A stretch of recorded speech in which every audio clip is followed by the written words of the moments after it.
Most business owners have a number in their head. It's what they believe their business is worth. Maybe it's based on revenue. Maybe it's based on profit. Maybe it's based on the years they've invested building it. But what if the number's wrong?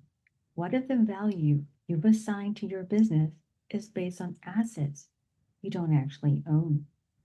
Today, we're talking about one of the most overlooked threats to business valuation: ownership. Not ownership of the company, ownership of the things that make the company valuable. Welcome to MarComTech-niques Podcast, a podcast about marketing communications and technology. We help shape future conversations by exploring ideas that shape mindset, management styles, business journeys that influence industries through thought leadership. I'm your host, 𝐷𝐤𝐿𝐼𝐻. Business owners often assume that they paid for something, they own it. That's not always true. You paid for the website, but do you own the source files? You paid for the logo, but do you own the intellectual property rights?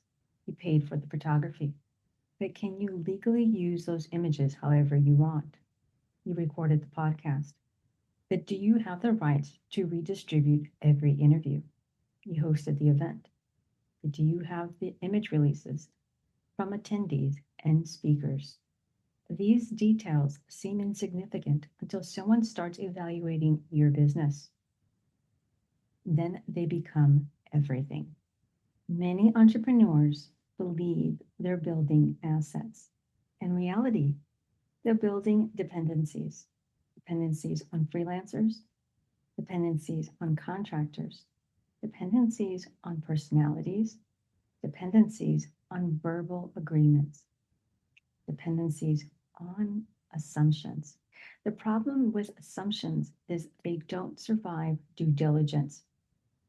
When investors, buyers, or partners evaluate a company, they ask a different question than founders ask. Founders ask, how much have we built? Buyers ask, what can I legally acquire?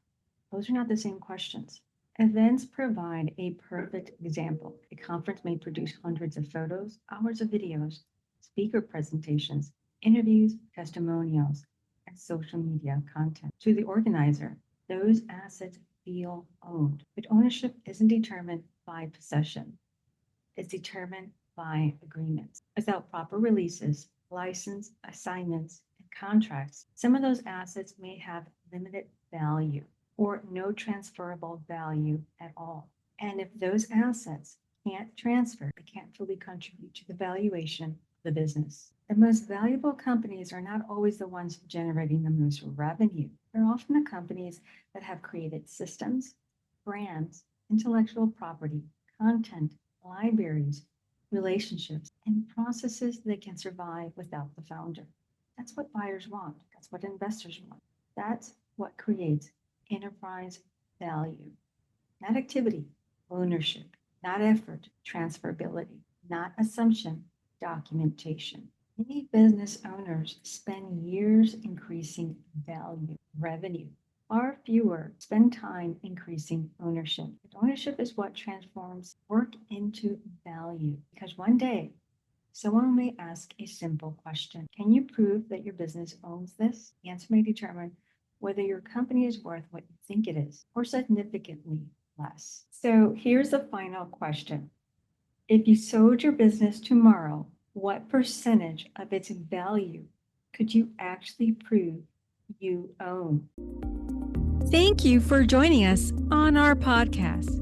Make sure to subscribe, hit the notifications, follow us, like, and leave us a review on your favorite podcast platform.